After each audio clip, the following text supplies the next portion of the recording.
Good morning, everybody. Good morning. I think we are ready to convene our February meeting of the Portland Industrial Commission.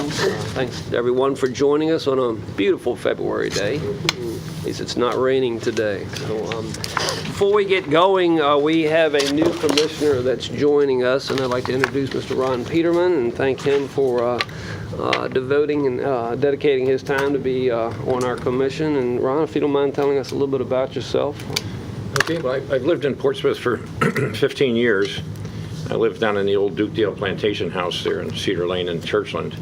It's right across the street from the Coast Guard base there if you follow your history. Spent a lot of time in the Navy, and after I got out of the Navy, I stayed in the defense business and worked for Booz Allen Hamilton for a while, Computer Sciences Corporation for a while, and another one called CGI, and all here in local. But most of our business was up in D.C., and it was mostly in the defense world. I'm just kind of a concerned citizen. I now work as a consultant for a small woman-owned business. So we're kind of a consulting agency there, and I also work for a company named Rockwell Collins, which probably most people have heard of. It's a large person who makes airplanes, bombs, and other things. But that's me, and I really liked what happened in the, with Portsmouth in the last, since the last election. We kind of changed our outlook. We're kind of positive. And when I lived in Portsmouth, when I was stationed here, I was stationed at the shipyard for 3 years. And I decided this is where I wanted to spend the rest of my life after I was at the shipyard, because I liked the small town, that Portsmouth is. I like your parades. I like the port side effort, and I didn't like living in a large city. So this is why I'm here. Thank you. Great. We welcome you and look forward to your participation. Thank you very much. Rob, you wanted to Yes, I apologize. finance? Yes, All I right. apologize. I could also lean to Dr. Patton. I have an introduction. Yes, ma'am. That's good. Good morning That was to it. everyone. I'd like to introduce Mrs. Ann Seward, who is our interim CFO. Mrs. Seward comes to us with a wealth of experience in municipal finance, having served as CFO of the City of Suffolk, having served in the City Isle of Wight, having served as County Administrator for Isle of Wight, and we are advertising nationally in all of the finance entities across this nation for a new CFO, and it is my goal to name a new CFO by the 1st of May.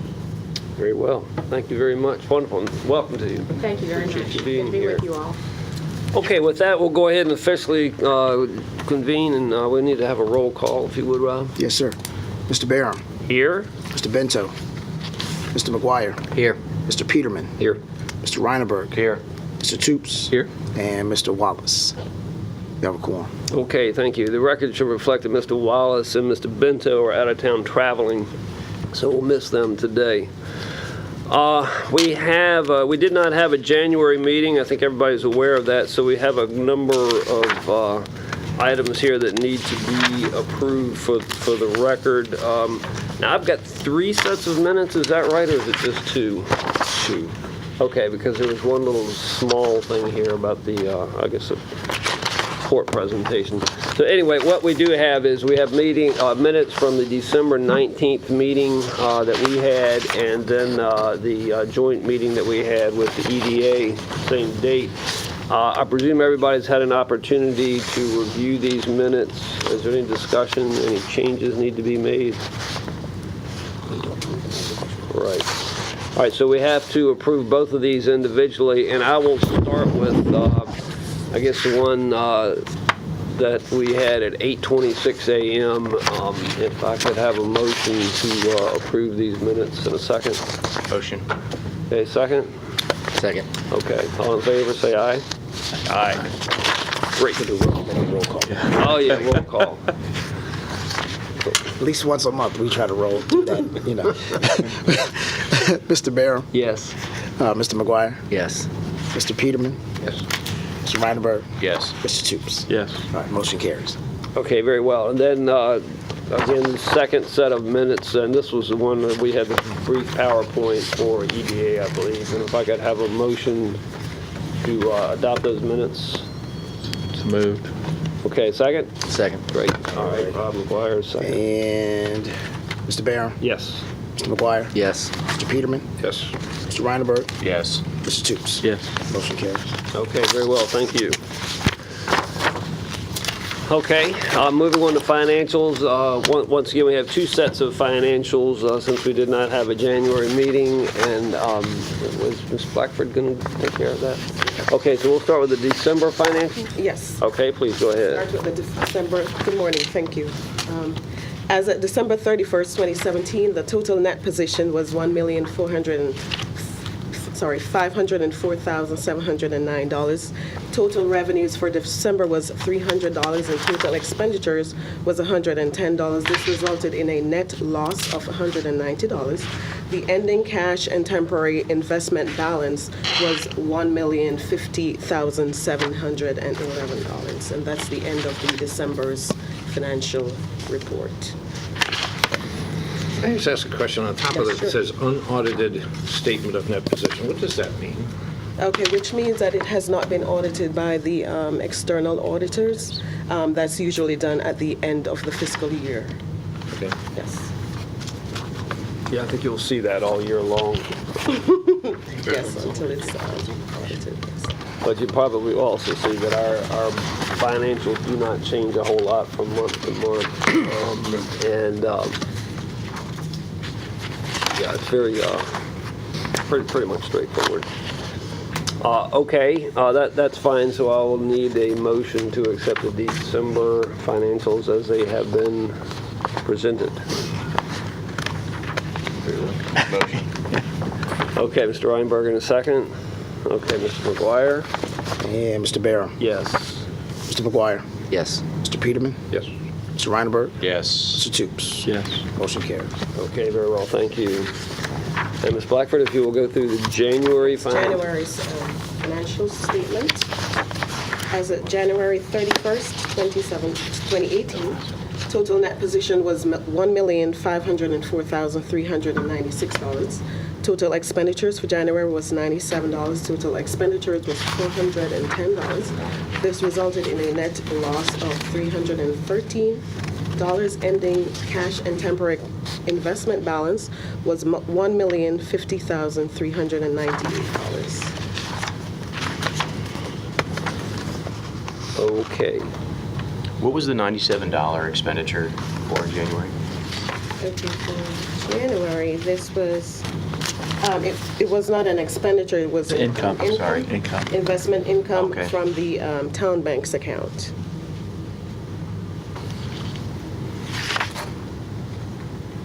The expenditure was $410. That was just an indirect cost allocation item. So- Okay.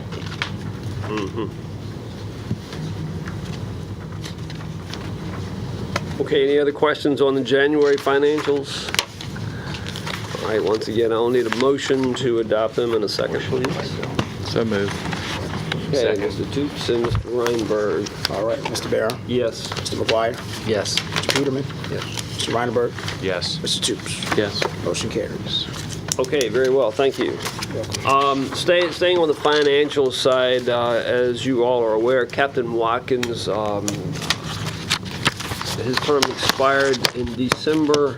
Captain Watkins was our treasurer, so now we need a new treasurer. And I will take a motion from the floor if anybody wants to make a nomination. I'll volunteer. I was going to say I nominate Grant. Mr. Reinberg. Okay. I accept that. All right, that sounds fine. Any other nominations? Any discussion? So do we need to make a vote on this? Is that correct? All right. So all in favor of Mr. Reinberg? Roll call? Roll call again. Yeah, roll call. Mr. Barron, Yes. Mr. McGuire, Yes. Mr. Peterman, Yes. Mr. Reinerberg, Yes. and Mr. Toops. Yes. All right, motion carries. Okay, very well, thank you. So the first thing that you were going to need to do, Mr. Reinberg, is we need to have an ad hoc committee stood up in order to review our budget for the upcoming fiscal year. I believe as the calendar goes, that should be done within the month, and then we'll need to have that presented at our March meeting, and then in May we vote on the budget. Is that correct? Okay. Do we need that committee now, or can Mr. Reineberg take his time to appoint, or how do we need to? Is there a requirement on the number? Is it 2 or 3? Normally it's 2, Just 2. Okay. Yeah. We need it now. so it'd be Okay. better if you did it now, yeah. All right, so why don't we do this, Grant? If you will head that committee up, and maybe Mr. McGuire work with Mr. Reineberg, is that doable? Sure. That's doable. All right, well, let's do that then. And so then in our March meeting, we'll need to ask you to present the proposed budget for the upcoming fiscal year.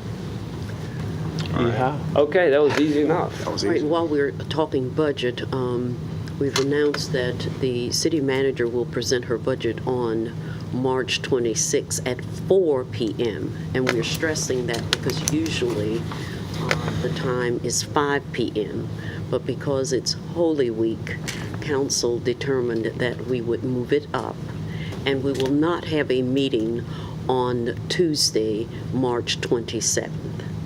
No meeting on the 27th. That would have been a regular city council meeting and public work session, but that will not be held this March 27th. Okay, all right, that's fine. Thank you.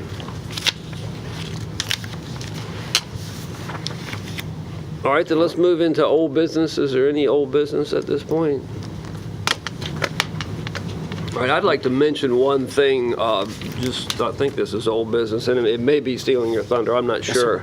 I received a nice letter from the mayor. I presume our other commissioners received it as well, just outlining what happened in the recent retreat. And what really hit me on this is when you look at our vision principles, the number one thing in here is a prosperous port city, which builds on its assets, its strategic geographic location, its waterways, and its rich diversity. I pretty much look at that as a directive to this commission to do whatever we can. We are the Port and Industrial Commission, and we need to be mindful of this in our day-to-day work. And I know that we are a group of volunteers. However, we are all pretty much port-related. And I just wanted to bring it out that we need to really concentrate on moving this city forward in the port-related industry where we can do that. So let's just keep all of that in mind as we move forward.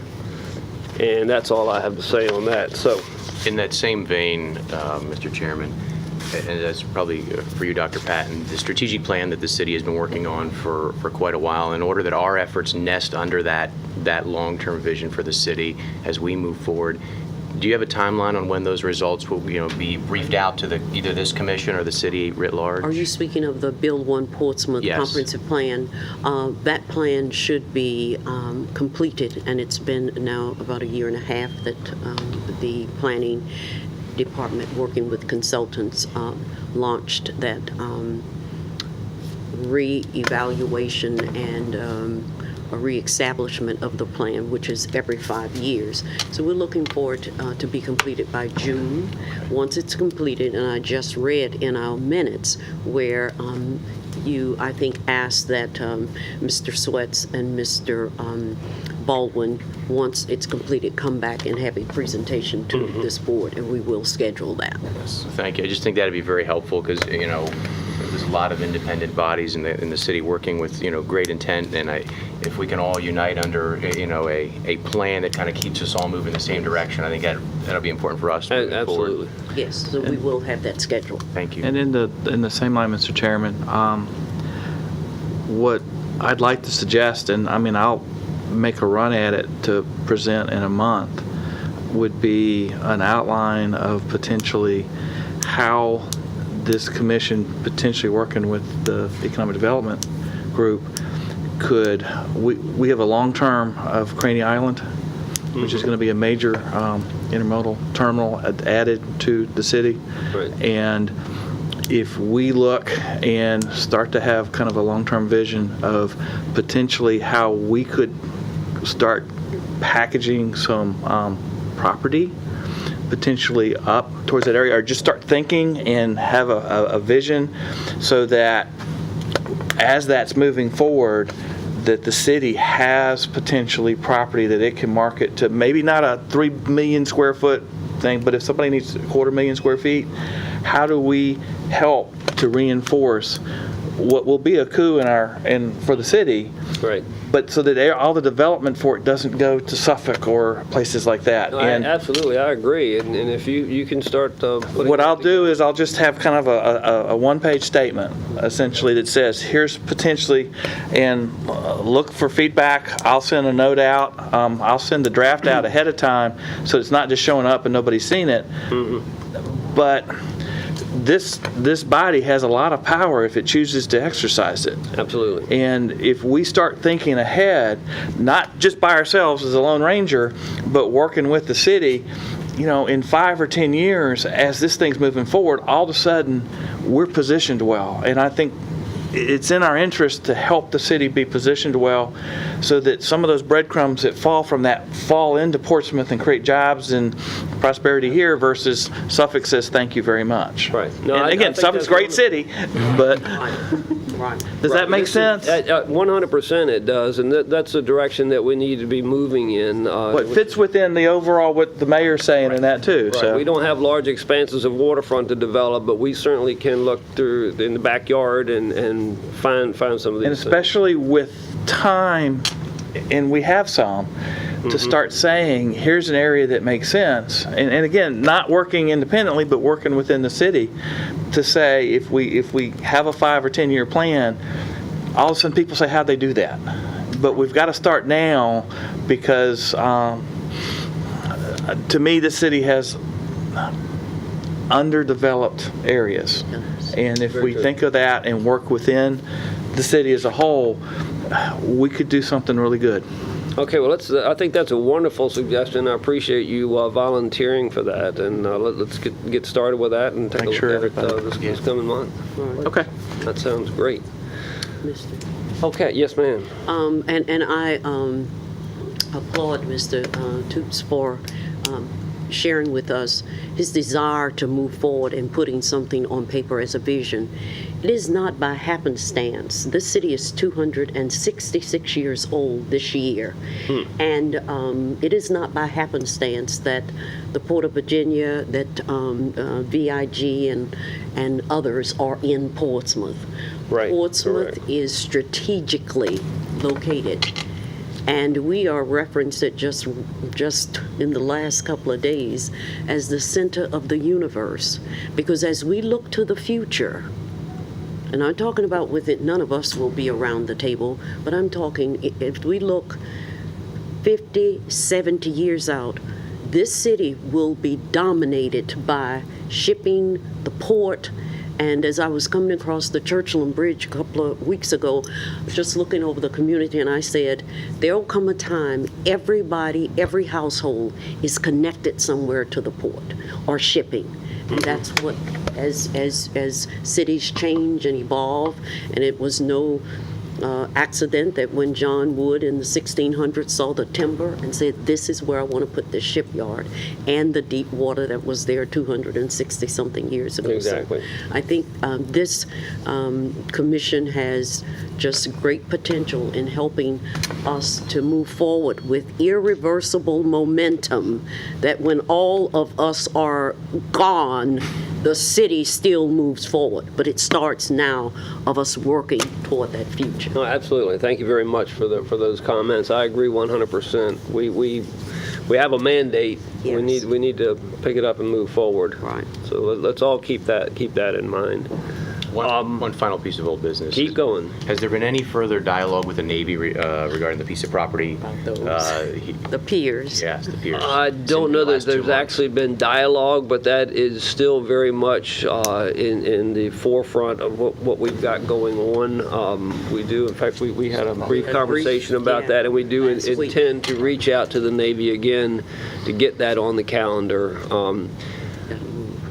just saying it politely, I want to stay in their face on that, because if something does happen with that property down Wanna be there, I front and want center. us to be at the front of the line. Right. So I don't want that to go to the Commonwealth, I don't want it to go to the federal government somewhere, I want it to come to the city of Portsmouth. Right. So that's the direction we're moving, and we will keep that alive. And staff will, we talked about it last week, you and Right. I and the mayor, and staff will begin to do their kind of Yes. homework and talk about it to see what will be the next steps for us to move forward and get in front of who we need to be in front of. Yes. Okay, we'll keep that alive. Okay, got a little bit off topic, but that's quite good, quite good.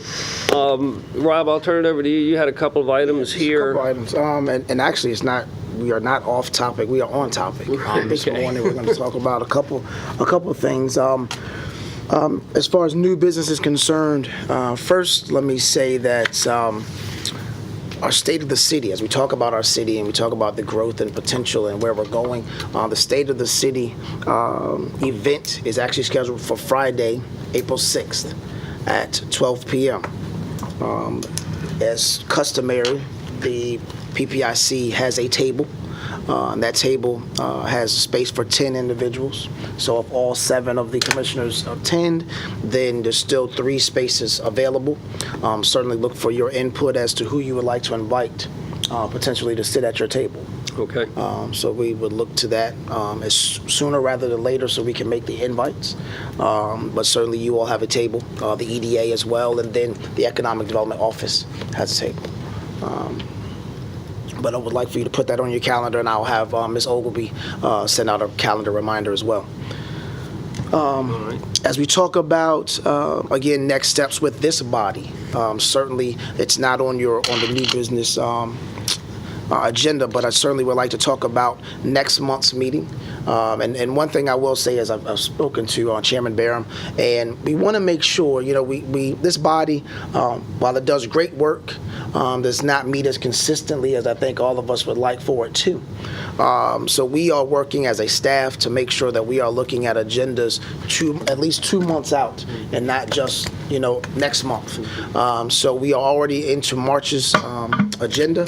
What we will have for that meeting is a special presentation by Mr. Joe Hines from Timmins. As you recall, Mr. Reineberg attended the VITA conference, so we will have Mr. Hines here from Timmins to do his presentation. We have also extended a special invitation to the EDA to attend, not as a joint meeting, but just to attend that meeting specifically to hear that presentation. So we are, again, working to look at agendas a couple months out to make sure that this body is meeting consistently and on a regular basis. Okay. Next from that is, as we talk about moving forward, as we talk about what this body has done and will do going forward, we'd be remiss if we did not talk about, as a staff, our economic development strategy. So briefly this morning, I'm going to let you know about our plan moving forward as an economic development staff. Now, some individuals here may have heard this already. This has been presented to council at their retreat, was recently presented to the EDA at their retreat as recently as Friday, but certainly would like for you to hear where we've been, what we're doing now, and where we're going from this point. So if you don't mind, I'm going to No, please go ahead. do that. Okay. Let's see. So in keeping with what Dr. Patton and the mayor, being the center of the universe, if you will, when we talk about economic development, everything we talk about the city of Portsmouth being a great center of access. Access Portsmouth is really our push going forward. Still the tagline, 90 miles of shoreline, 360 degrees of opportunity, certainly because we have that opportunity. But when you're in the middle of everything, certainly Portsmouth is in the middle, the center of everything. Mile marker 0, the center of Hampton Roads.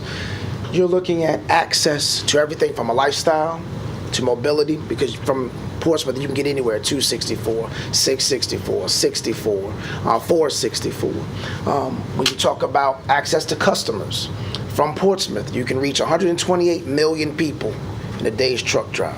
That's 2/3 of the U.S. population and a day's truck drive from Portsmouth. When we talk about, again, where we are, what we're doing, we have to include the bodies that we work with from a staff level. Certainly, we've had a strategy before. That strategy has kind of been simple. We shoot in the air. Whatever falls down, we claim it, and we say it's economic development. We're no longer doing that. What we are doing, though, is a targeted approach. We will make sure we have certain target industries, and we hit certain target sectors that give us a competitive advantage. That's what we're going to talk about this morning. When we talk about what we've done and where we've been, the governor has been here more times in the last 12 months, the governor and his team, or former governor, than I think in I don't know how many years in Portsmouth. I don't know. Governor We come up McAuliffe. with the tagline that if you want to see the governor, If you want to see the he's governor, not in Richmond, come to Portsmouth. That's right. That's We right. did that yesterday. So we had former Governor McAuliffe here twice. His team was here numerous times for a number of expansions, including when it comes to port-related, Port Rail Crane Service Company. They expanded, added another 40 individuals. Actually, we have a meeting with them coming up soon to talk about another 20 to 30 people that they're going to add again. So we're talking within another 6 months, they've already looked to expand again. But they came for that event. Secretary Todd Haymore was here as well. And certainly we have the oldest shipyard, and we celebrated 250 years of that shipyard. When we talk about Portsmouth, again, this map just kind of shows the strategic growth areas that we have in the city. And those areas haven't changed. I mean, we still have the commercial waterfront, the industrial waterfront. We have certainly our port assets, kind of an industrial corridor. And then if you want to talk about the interior commercial development, that would be more of the kind of midtown area, if you will. We talked about those and pointed those out back in probably spring of 2016, right before I arrived here in Portsmouth. And at that time, we had 6 targeted industries. They all made sense at the time. You know, maritime and logistics, or port-related businesses, multifamily, restaurants, modeling, simulation, craft breweries. The community business initiative, or CBI, that was more of your small business. That was great for the time, and they had major strides in a lot of those areas. Multifamily, we had 9 different developments, $100 million, 800 some odd units. You can look right out this window and see one.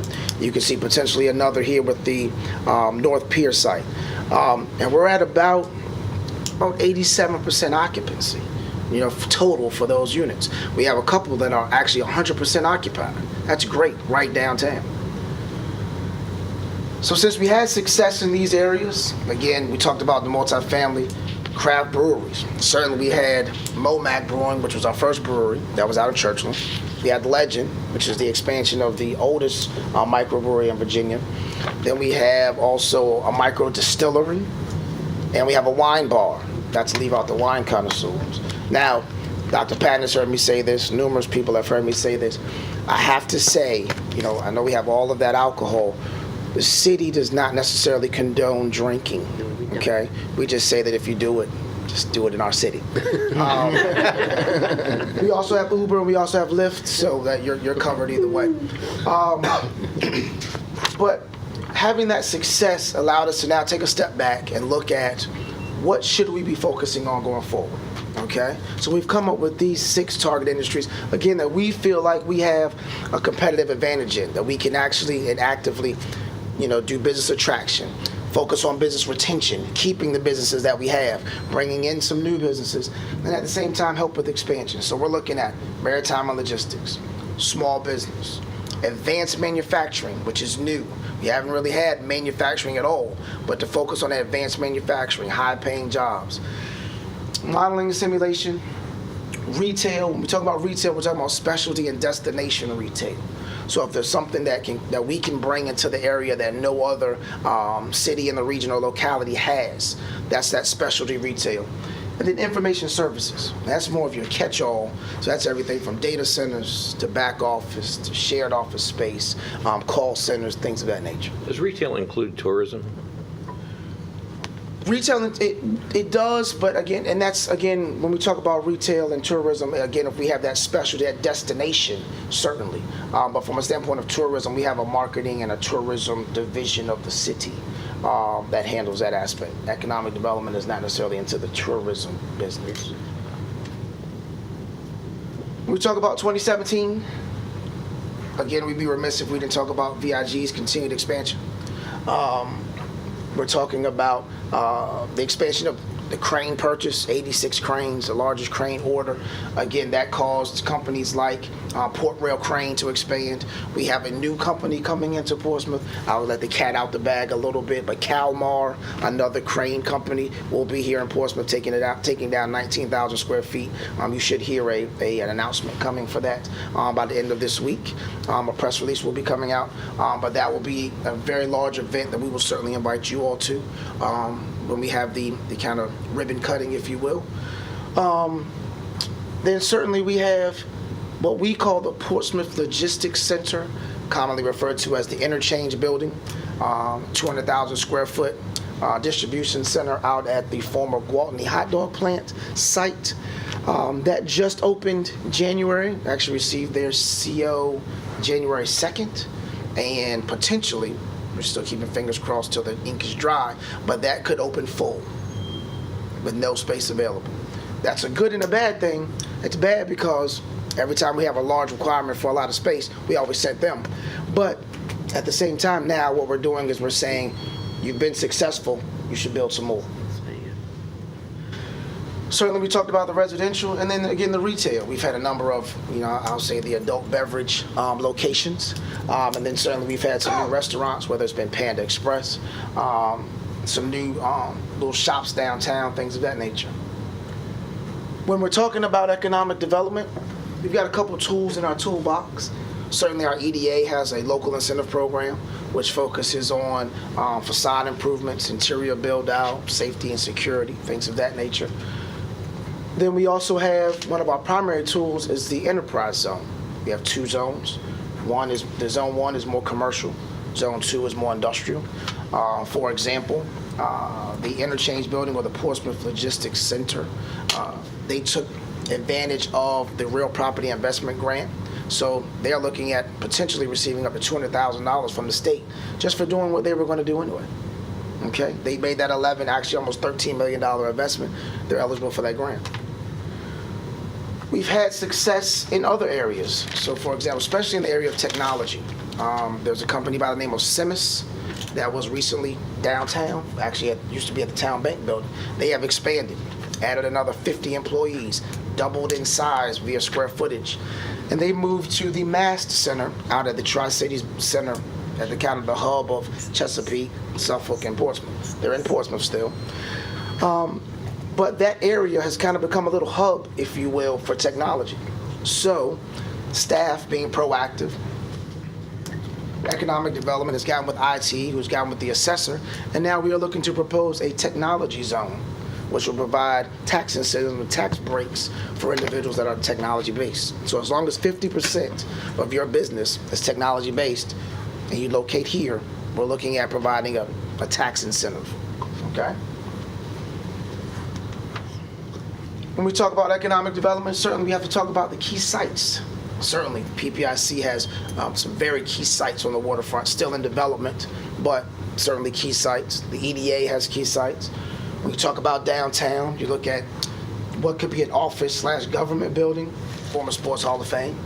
When you talk about retail, you talk about Seaboard Square. When you talk about mixed use, certainly the EDA's or the city's site down here at the Crawford Bay site, former Holiday Inn, if you want to look at it that way. Then you also have the former Victory Village. And when we talk industrial, certainly we don't own the site, but we see the BASF site as a major site. That's our largest industrial site, 43 acres on the waterfront. I can't think of anywhere else where you have that size of a site, directly adjacent to the port, directly adjacent to the waterfront. So that's what we've kind of talked about, that's what we've pushed. But let's talk about what we're going to do going forward. Again, we've had a plan, and that plan has been kind of scattered. Now it's going to be focused, okay? Essentially, our plan is simple. If we want to be able to compete with the likes of a Norfolk, with the likes of a Chesapeake, with the likes of a Virginia Beach. We normally focus on Norfolk and Chesapeake because they're just right here, and Suffolk. We've got to make sure that everyone understands that Portsmouth is not just the best place to do business, to live, work, learn, and play. We also have to make sure that the climate behind that reflects that same energy. We have to make sure that we are inviting. We have to make sure that we are, I hate to say open for business because we're never closed for business, but we have to make sure that everyone understands we are business friendly, okay? So with that said, our strategic plan in economic development has 3 core principles. 1, it has to be civic alignment. Everyone needs to be saying the same thing. All the boards, all the commissions, city council, from the mayor all the way down to the smallest citizen that we have just born at the hospital, they need to be saying the same thing, okay? They don't have to say it the exact same way, but they need to be saying the same thing. We need to make sure that we have public-private partnerships. Now, not just public-private. We need to have public-public. We need to have private-private and everything in between, okay? Partnerships are going to be key for us. We could try to do it on our own, and we've done that for years. But it's always better if you got a partner. Spread that risk around a little bit. I think all the businessmen in here know that for certain, all right? Then finally, we need to make sure that we are focusing on those market and industry drivers. We need to make sure that we have our finger on the pulse as far as what we need and should be focusing on, what are our competitive advantages. So certainly, if I ever came to you and said, we're not going to focus on maritime anymore, that might be a problem, okay? We have a competitive advantage in that. We should be focusing on advanced manufacturing. We're right near the port. There's no excuse for that. And actually, we have several companies, just got off the phone with one yesterday, that's expanding into Portsmouth to be adjacent to the port, to be on the right side of the tolls, if you will. And we are excited about announcing it. We can't announce it here. We will. And when we do, it's going to be a major coup, to use steal those kind of words, for Portsmouth. So under those 3 core principles, you have 4 strategic focus areas. First area, we have to focus on business retention and recruitment. Now I put retention first because that's most important. We have to keep what we have. There's no need to keep bringing in businesses if we got 2 or 3 going out the back door, okay?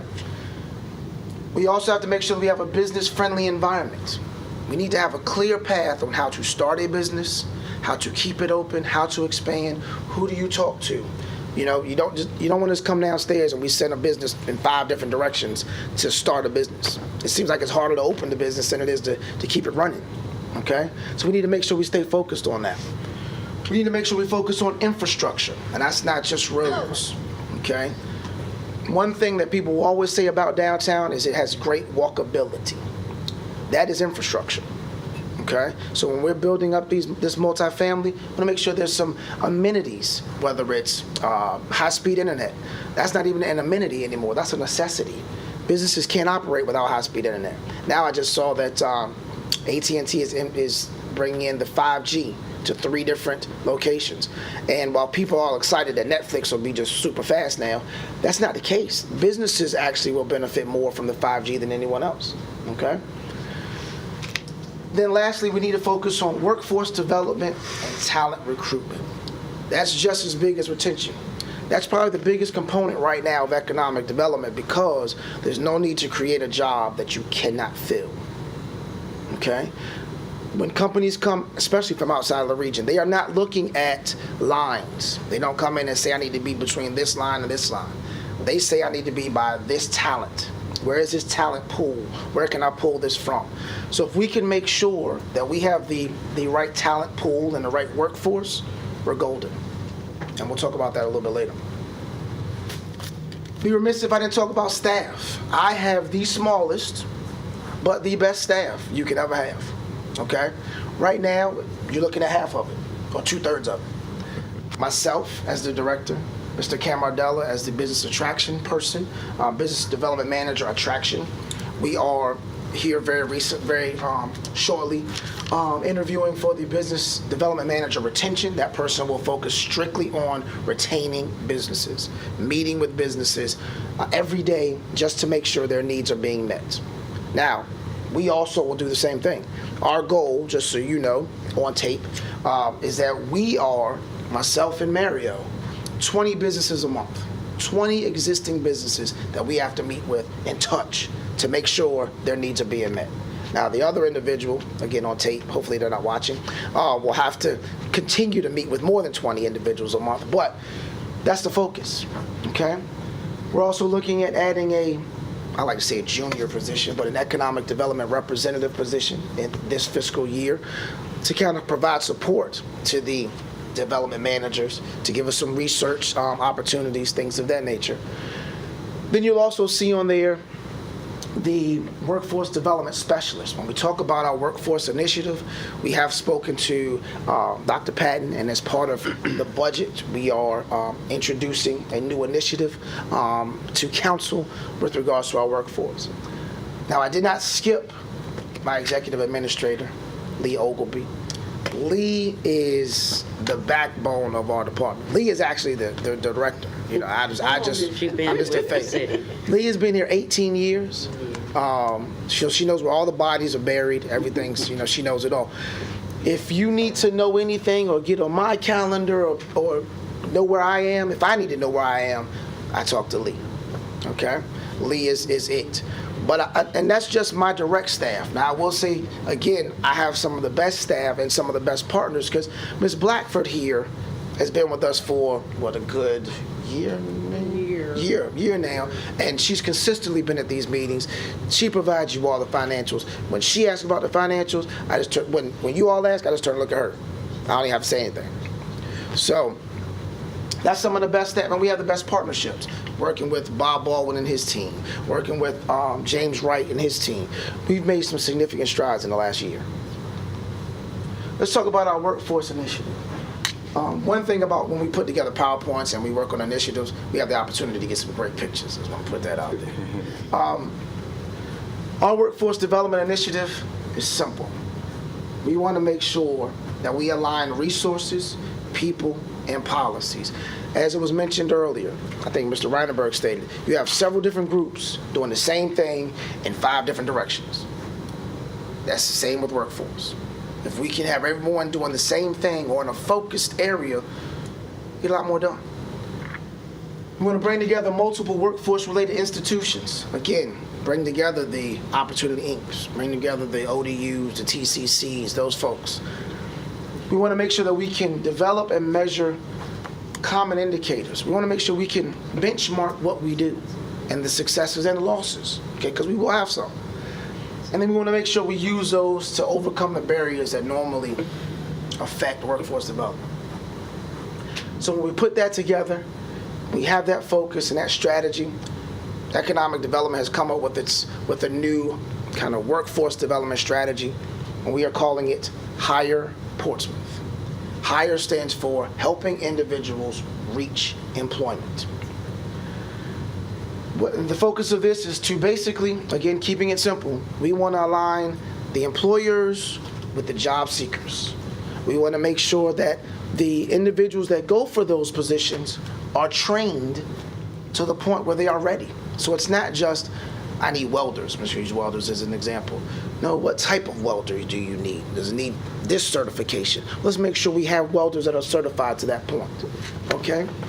And again, we keep it simple, just using the table, bringing everyone to the table.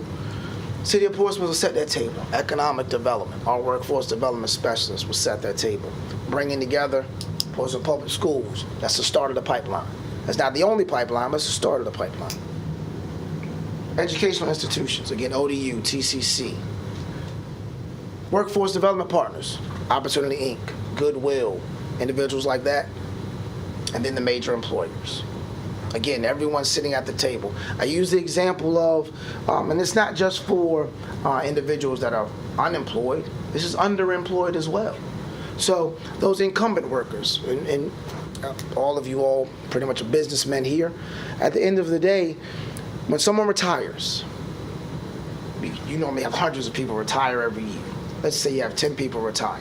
Most companies then take those 10 positions and put them out for the world to see. National search, we're trying to find 10 people. But what if you could take those 10 people and bring them from your current workforce, train them, move those individuals up. Now you can hire new people into those mid-level, lower-level positions and keep the cycle going. Okay? So it's not just the unemployed, it's also the underemployed. Our job is certainly to bring in those higher-paying jobs. And if we can keep that cycle going and keep that pipeline and show off the talent, we should be able to do that. Our next big initiative, and many of you may have heard about this from about a week ago, is our downtown redevelopment. Okay? This, I think, is a great picture of downtown and kind of the vision as far as us looking out from the waterfront. Strategy. We want to enhance the connectivity between Crawford and the waterfront. So Crawford Street and the waterfront.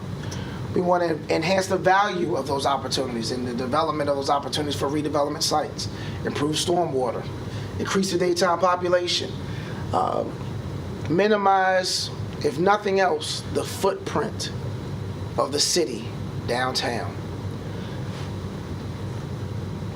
This map is a great indicator. These numbers here show the private investment, those 9 different developments downtown. This yellow, which is difficult to see here, but this yellow indicates all of the buildings that are in some way, shape, or form city-owned, whether it's the city it's directly, EDA, PRHA, someone. Get a closer view. The blue represents police, blue dots. The red represents fire. Be real creative with that. But at the end of the day, this is the footprint. All of this is city-owned. That's key property on the waterfront. Okay? That's everything from City Hall. My pointer's not working, but City Hall, parking lot, jail, magistrate's office, city garage. When we talk about redeveloping Crawford Street, if we just go 1 block over, right across the street, here is the Breeden property. This is the County Street parking garage. If we were to redevelop the County Street parking garage, take that parking garage down, we could actually tear it down, and this is all hypothetical, but you could tear it down, you could build back a taller garage with a smaller footprint, actually give you more spaces, all right?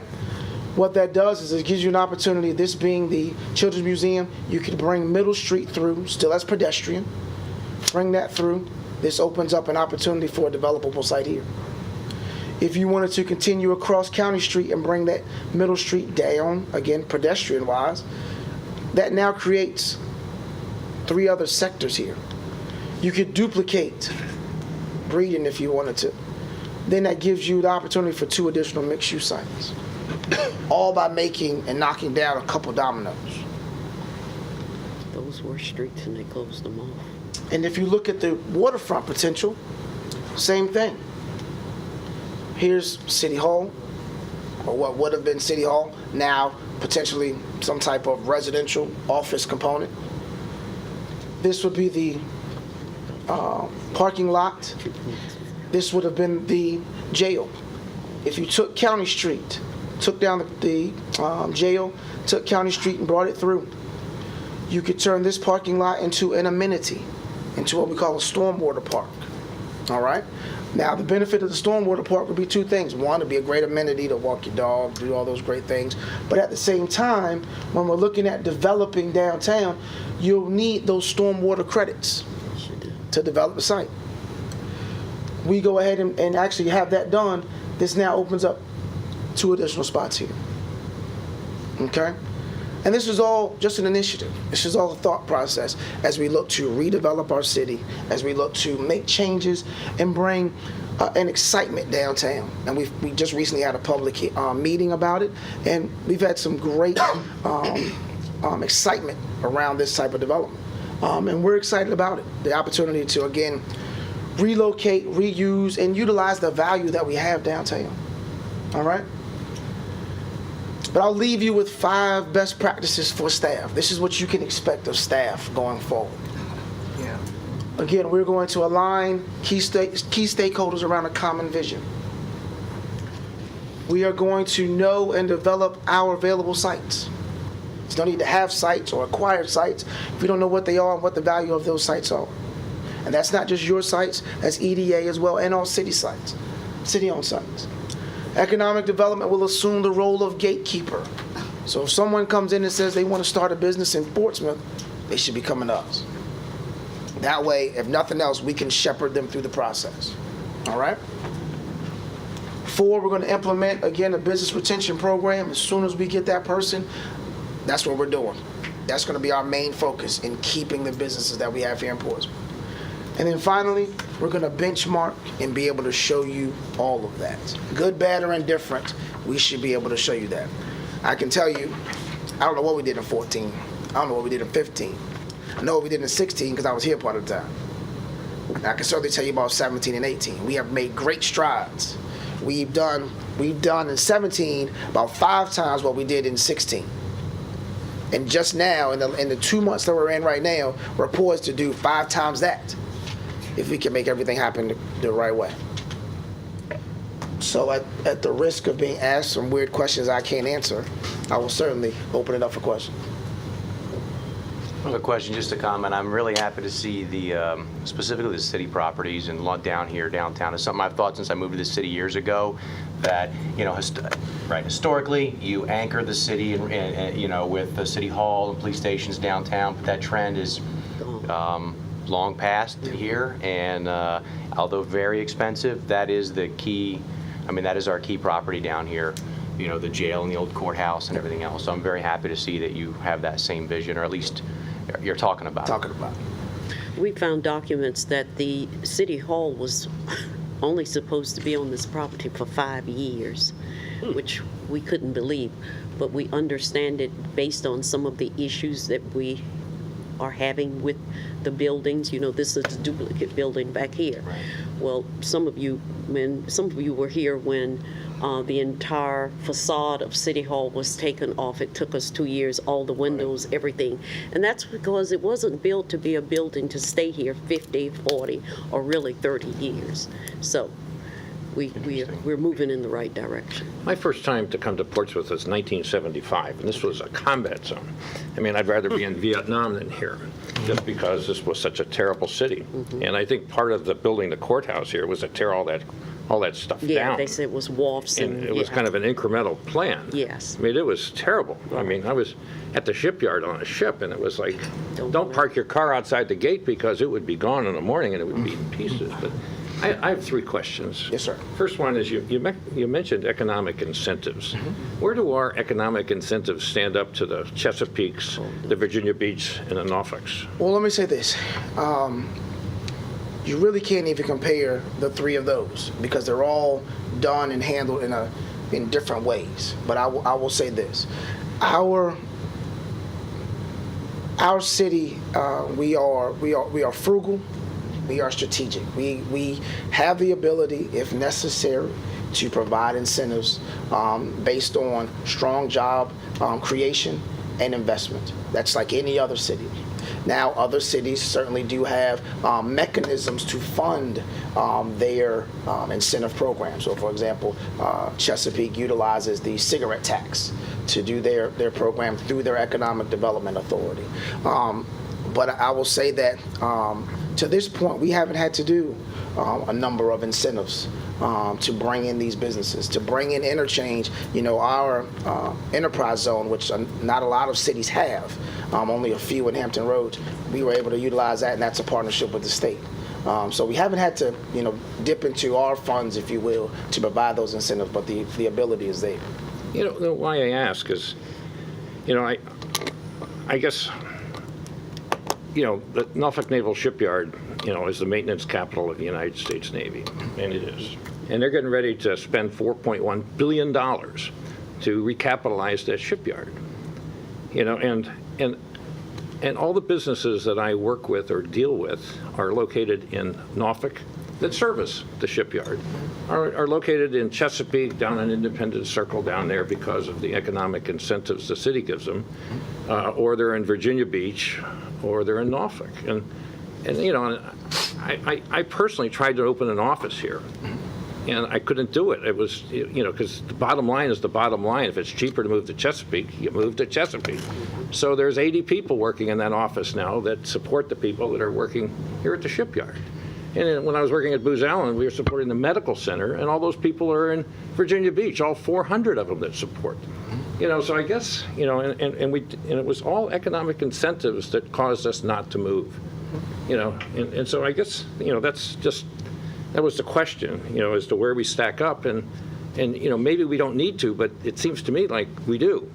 The second question is back to the military. I mean, I've looked at, there used to be, you know, the Naval Expeditionary Combatant Command used to have a little over 400 sailors stationed here that they moved to Little Creek.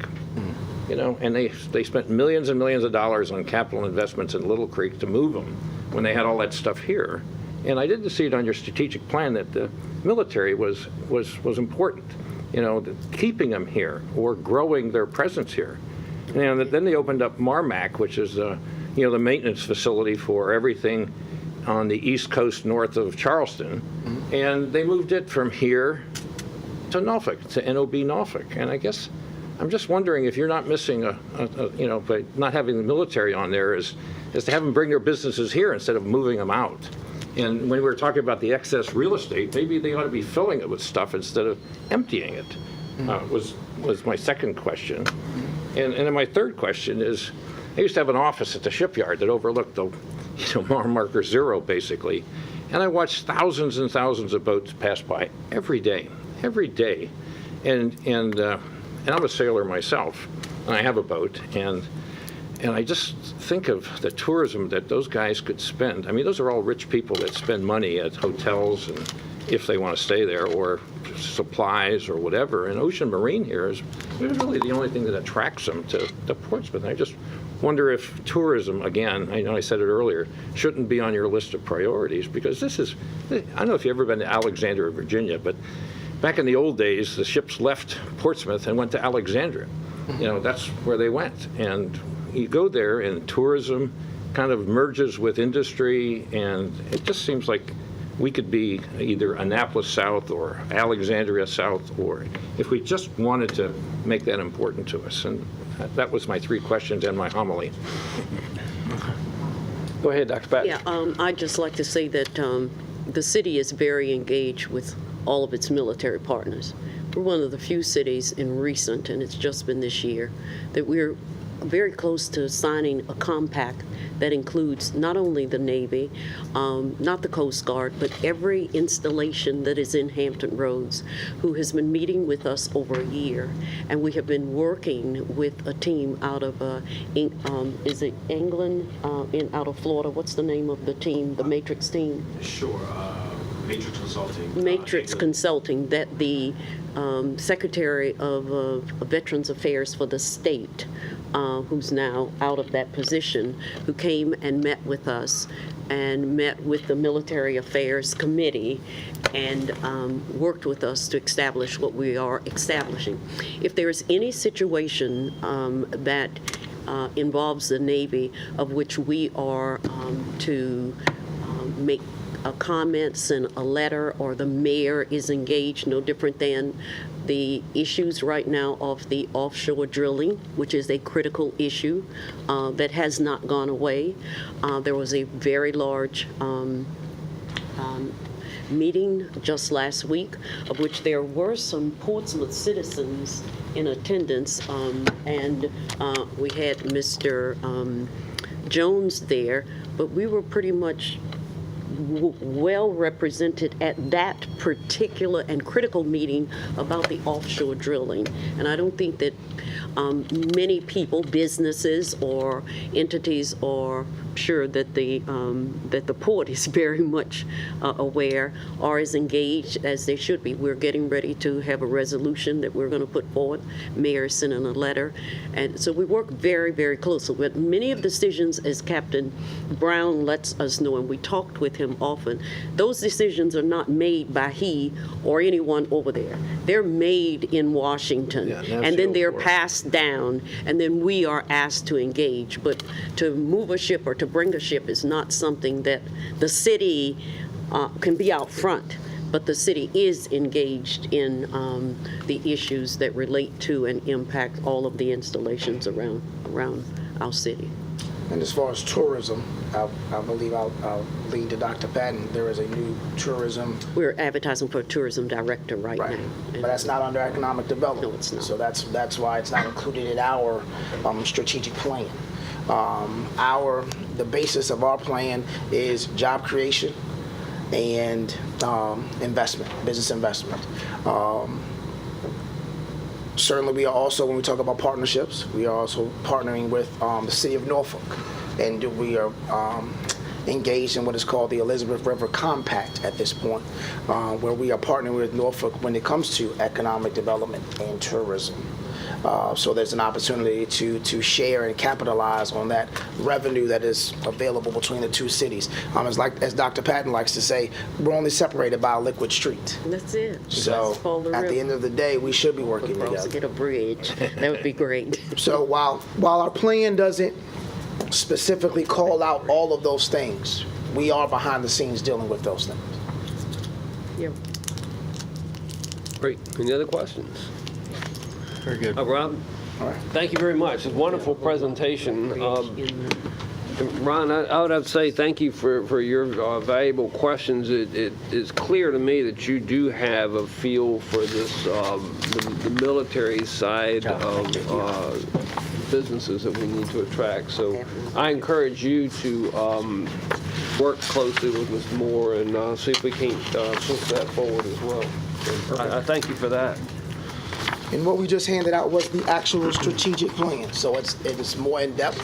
It will answer, hopefully, some of the questions that you all have. No, I didn't hear it. But it's more the actual plan itself, Thank you. if you have any questions. We are also working on, Can you email us that presentation you just gave?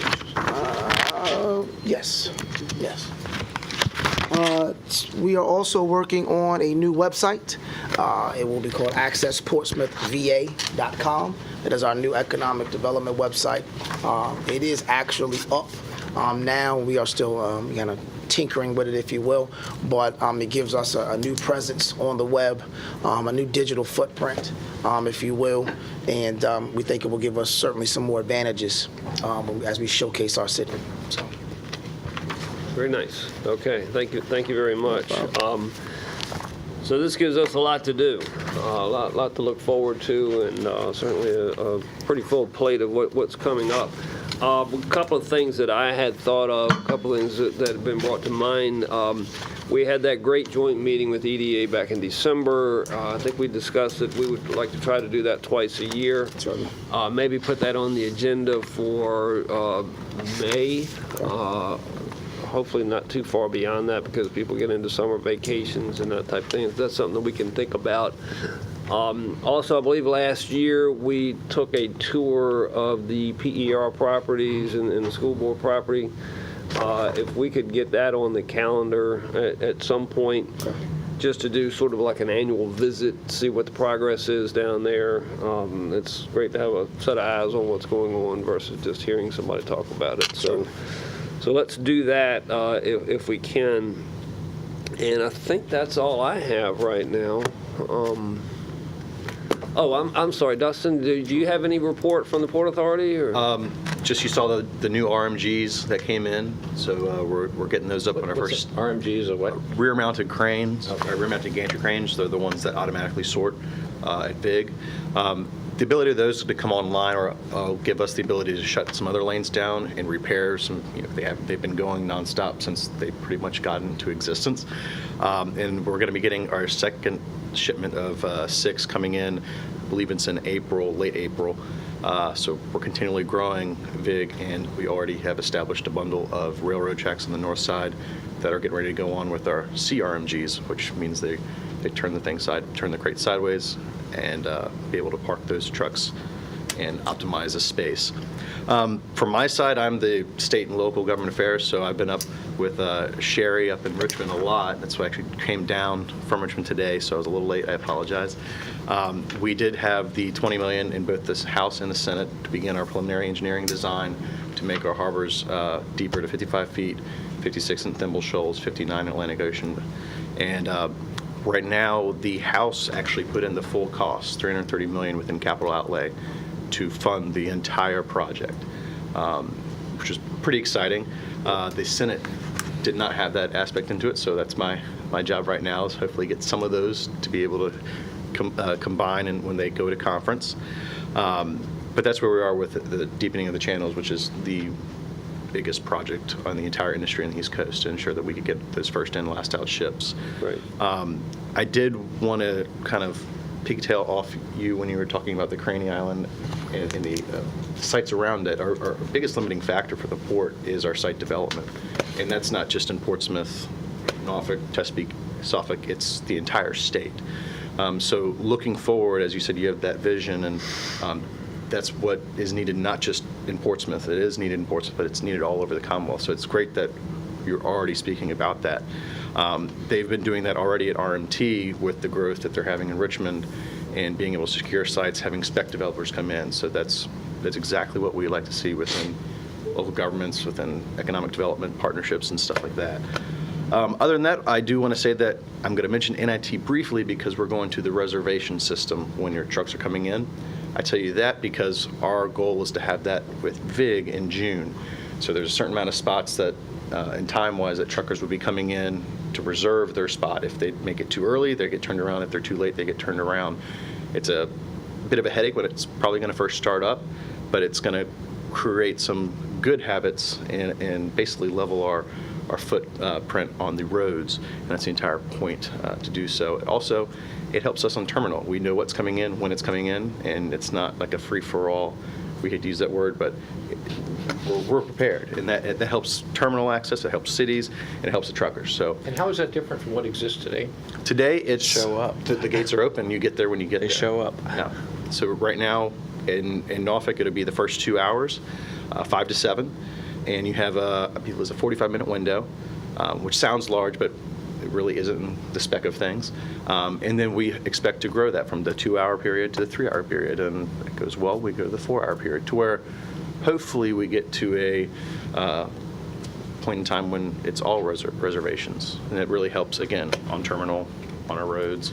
And it helps the truckers too, because they're not going to be sitting there waiting, because you never know, at 8 o'clock there might be 60 trucks ahead of you, or 8:30 be 2. So it's going to be very helpful in overall aspects for both the local government and our terminals. And security. I mean, it's so many aspects that'll be helpful. And we're the first ones. Once they get used to it, the truckers will like it. At the beginning, they won't. But right now, it's a scrum. I mean, if you look, sometimes it's nothing, and sometimes they're lined up forever. So, I mean, it makes sense in terms of planning for everybody's benefits. Right. In fact, I just thought it was that way already, so. No, it's not. Yeah, No, it's not. There will be growing pains, but I expect those growing pains to be within the first week or two over at NIT. And I think once the industry realizes that it's going to do so much better in the long run, when we see it here go a transition in June, probably at VIG, I don't see those problems being facilitated and mirrored over here. Other than that, I believe that's kind of what we're looking for. We do like the aspect too of growing your own whales, is what we call it, as opposed to trying to get a big whale. When we grow those companies and the incentives that the VPA and the Commonwealth has, it helps us. That's the whole point of it. So that's all I have to say. Can I ask, just, again, this is my first meeting, so I'm really stupid, but. This is my second one, so. This is second. If you know, I read in the paper that business is the best it's ever been. How does that work with revenue sharing? Does Portsmouth get more money the more shipping that you guys do, or how does that work? That I'm That's a unfamiliar with. long Yeah, it's a conversation long that I don't think we conversation. have time to No. deal with right now. And if we did, I would lead to my attorney group over here. The good benefit is these new cranes that are coming in will be Yes, we taxable for the No, city, please and there will be understand revenues we're through not that way. at all. So And we're it's trying to take the everything. port is more of a economic stimulator than it is a direct money maker for the governments. including the Commonwealth. We don't benefit directly with the rise and fall, the influx and the outflow of that business, but we certainly benefit indirectly, is what we have to look at. And the coal terminals don't belong to you, correct? I'm sorry? Your coal terminals don't They're, belong to you. they're privately owned. Yeah. Privately. Norfolk Southern and then 2 other entities. I'm sorry. it's- No, to bear ask with your me. questions, that's why you're here. No, that's how we learn No. things. So there's no Please stupid Just question. ask, we're going to answer. I started at the port in October, so. Okay. And since you're new too, my last name is spelled differently than John Reinhardt, so we are not It's not family. related. Not kin at all. Okay, great. I presume there's nothing for a closed meeting. Anything else on the agenda? Does anyone else have anything to bring forward today? Good meeting. Very great meeting. We have a lot to look forward to. I think we've got a lot going on over the next couple of months, so I appreciate everybody's engagement. Thanks again for joining us this morning, and with that, we'll adjourn. Thank you. Appreciate it. Everybody.